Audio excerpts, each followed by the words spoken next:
Saya khususnya pribadi sebagai kawannya menyampaikan kepada beliau, hak Anda untuk pindah agama, tapi jangan coba-coba Anda menodai agama yang saya anut. Assalamualaikum warahmatullahi wabarakatuh. Jumpa kembali bersama kami Tama. Di kesempatan ini kami suguhkan video diskusi Ustadz Edi Prayitno bersama Ustadz Rusli Saimun. Dalam diskusi ini Ustadz Rusli menjawab dan membeberkan siapa sebenarnya Pendeta Saifuddin Ibrahim. Ternyata Ustadz Rusli Maimun merupakan sahabat dari Pendeta Saifuddin Ibrahim di saat beliau mondok juga kuliah. Ini sebuah kesaksian Ustadz Rusli Saimun membongkar abis siapa sebenarnya Saifuddin Ibrahim. Benarkah dia guru besar bahasa Arab seperti yang digembar-gemborkannya? Baik sahabat Tama, mari kita simak sampai selesai biar tidak gagal faham. Selamat menyaksikan. Saifuddin Ibrahim, artinya bahkan sudahlah, kalau memang dia pindah agama, nggak usah lagi menjelek-jelekan Islam. Itu kita jaga persatuan dan kesatuan ini dengan kerukunan, kedamaian Islam, karena Islam mengajarkan itu. Maka dari itu, kalaupun saya ketemu dengan beliau, saya ingin sampaikan juga, kalau Anda sekarang keyakinannya bukan kepada keyakinan Allah dan Rasulullah, Islam, ya sudah, silakan berdakwah di lingkungan komunitas kalian, kemudian jangan menjelek-jelekan agama. Ini namanya intoleran. Maka dari itu kami di alumni Pondok Hajar Nuria Sobron itu ingin menyampaikan itu pada beliau. Silahkan kalian berdakwah, tapi jangan menjelekkan agama lain. Jangan selalu bersinggungan, menjelek-jelekan, sehingga kehidupan kedamaian, kenyamanan hidup antar umat beragama, umat beragama itu menjadi tenang, sehingga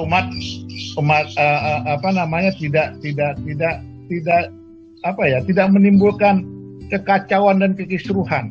Nah, ini yang sangat saya khususnya pribadi sebagai kawannya menyampaikan kepada beliau, hak Anda untuk pindah agama, tapi jangan coba-coba Anda menodai agama yang saya anut, agama saya, agama Islam.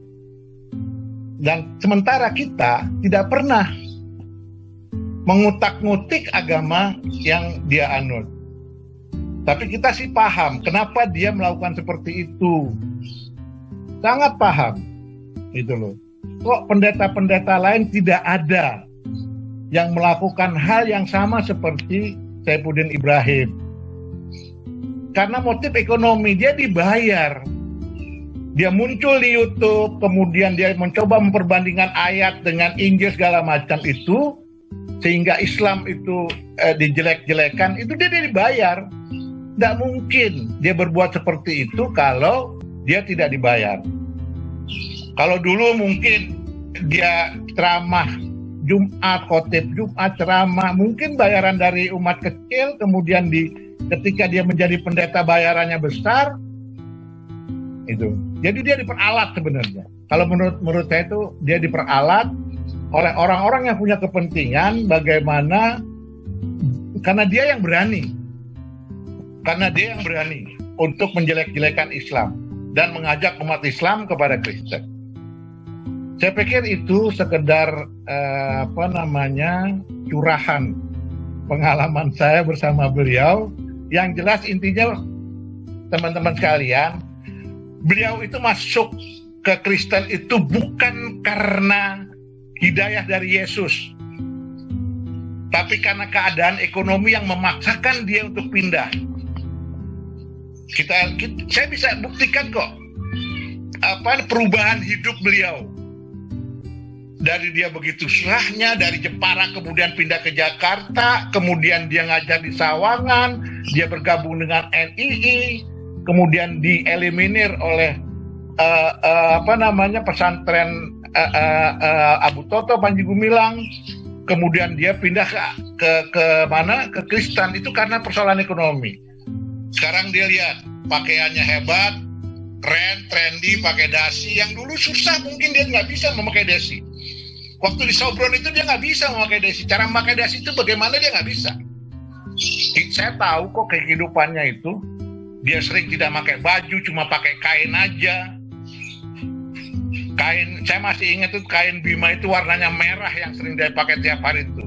Entah dicucinya berapa kali saya juga nggak tahu. Yang jelas itu yang digunakan. Kemudian setelah dia pindah agama menjadi Kristen, pakai dasinya rapi, kemudian sabuknya branded, dasinya pun bagus, sampai katanya dia sekolah di Australia, segala macam. Dan itu dari mana dananya itu kalau tidak disupport? Dan dia menjadi orang yang memang ditugaskan untuk itu.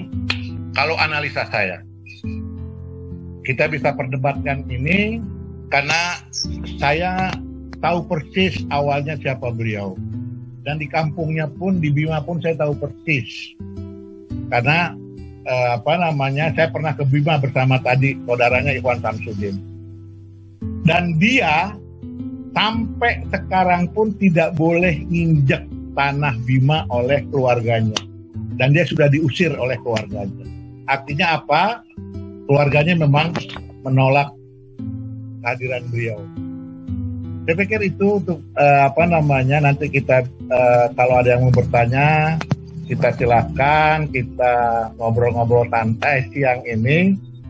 Mudah-mudahan ini bermanfaat sebagai pengetahuan. Dan ini harus saya sampaikan kepada teman-teman. Siapa sebenarnya sejak awal? Kenapa dia masuk Kristen? Itu. Begitu Pak Ustadz. Pengantar dari saya. Terima kasih. Ini mudah-mudahan bermanfaat. Sangat bermanfaat ini. Kalau melihat latar belakangnya sampai katanya sudah kuliah, kemudian di Fakultas Usuluddin ya Ustadz ya, kemudian sampai mengaku sebagai guru bahasa Arab ini, guru besar katanya Ustadz. Apa betul itu? Saifuddin Ibrahim itu guru besar bahasa Arab ini. Dia sama saya sama bahasa Arabnya. Waktu kuliah itu nggak pernah lulus bahasa Arab. Saya koreksi. Jadi guru bahasa Arab kita itu namanya Bapak Fatah Santoso. Beliau yang memberikan bahasa Arab. Setiap latihan bahasa Arab, tamrin, itu khotoknya banyak. Saya sama beliau itu khotoknya itu banyak, tamrin. Tiap hari kan dikasih tamrin oleh Pak Fatah Santoso itu. Itu khotoknya banyak. Misalkan ada 15 soal, ya paling khotoknya setengah dari 15 itu gitu. Artinya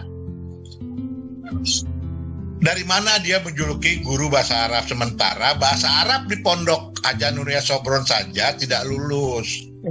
Artinya lulusnya itu remedial, ikut lagi baru lulus gitu loh. Bahasa Inggrisnya pun sama, gitu loh. Begitu, Pak Ustadz. Iya. Baik, ini sebagai gambaran ya, supaya di luar sana tidak tersesat ini orang-orang Muslim memandang bahwa wah ini guru besar, dosen ini pernah di pondok pesantren Al Zaitun yang digembar-gemborkan sangat mewah itu pun bisa masuk Kristen. Bahkan sekarang Pak Saifuddin Ibrahim ini beberapa kali menulis sebuah buku yang intinya adalah menjelek-jelekan Islam. Makanya saya heran ini sebagai orang Islam kok dia bilang di mana-mana menjadi Islam itu susah karena harus sholat 5 waktu. Lah ini makanya kalau Ustadz tadi cerita latar belakangnya ternyata dari NII, ya mohon maklum ini kalau seperti itu ya Ustadz ya. Makanya bagi teman-teman yang nggak tahu itu begitu. Kalau saya tahu persis kok dia itu. Di Darul Arkom itu sholat subuhnya itu nggak pernah berjamaah. Itu saya di Pondok Darul Arkom masalahnya. Saya itu setelah beliau tidak ada, kabur, saya diangkat jadi kepala madrasah aliyah. Di Pondok Darul Arkom itu gitu loh. Dan saya murni titipan pimpinan wilayah di pondok itu. Dan pondok itu, Pondok Darul Arkom Sawangan itu memang sudah terjangkit NII. Jadi ketika dia masuk sudah klop dari cara akhlaknya, dari cara pemikirannya, dari cara tata ibadahnya. Bahkan anak-anak diajari pada waktu itu tidak puasa, tidak sholat karena Indonesia belum futuh Mekah. Gitu anunya, konsepnya dia gitu loh.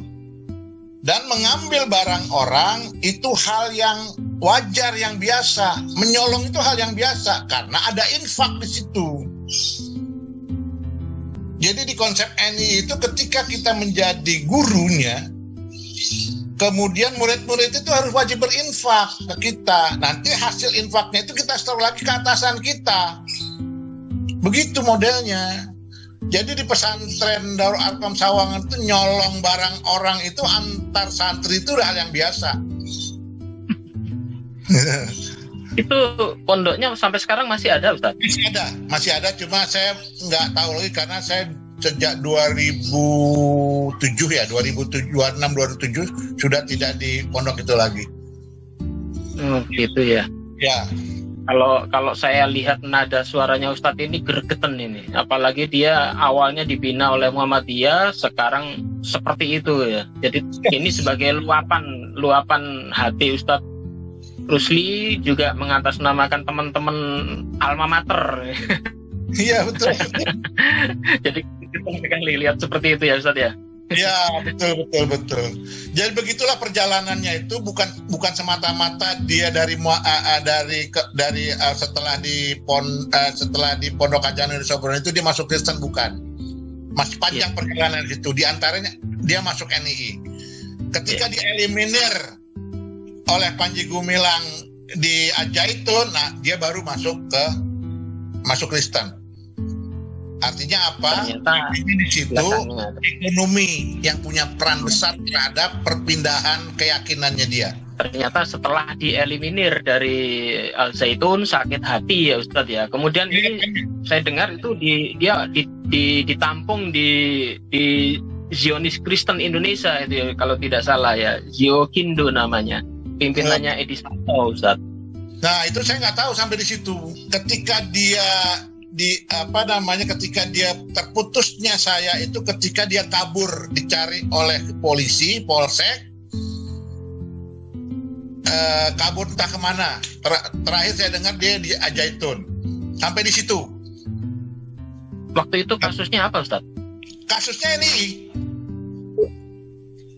anak-anak itu tidak ada hormat bendera, upacara. Itu terjadi pada waktu itu. Di Sawangan itu nggak boleh, tidak ada upacara bendera tiap hari Senin, kemudian sholatnya nggak perlu sholat, puasanya itu nggak puasa, sampai alasan anak-anak santrinya itu alasannya itu mens, lagi halangan nggak puasa, seperti itu. Padahal intinya mereka dicekoki oleh paham-paham ajaran NII bahwa Indonesia itu belum futuh Mekah, jadi belum wajib sholat, belum wajib puasa. Jadi begitu. Ternyata seperti itu sahabat, sungguh ngeri, ternyata. Kami percaya sahabat Tama selaku netizen yang cerdas, tentu bisa menyimpulkan sosok Saifuddin Ibrahim ini yang kerap menghina Islam. Maka bila ada yang mengatakan Saifuddin berpotensi memecah belah kerukunan umat beragama, kini terjawablah sudah. Baik sahabat Tama, kita cukupkan sampai di sini dulu, semoga video ini bermanfaat. Sekian dan terima kasih, sampai jumpa di video selanjutnya. Assalamualaikum warahmatullahi wabarakatuh.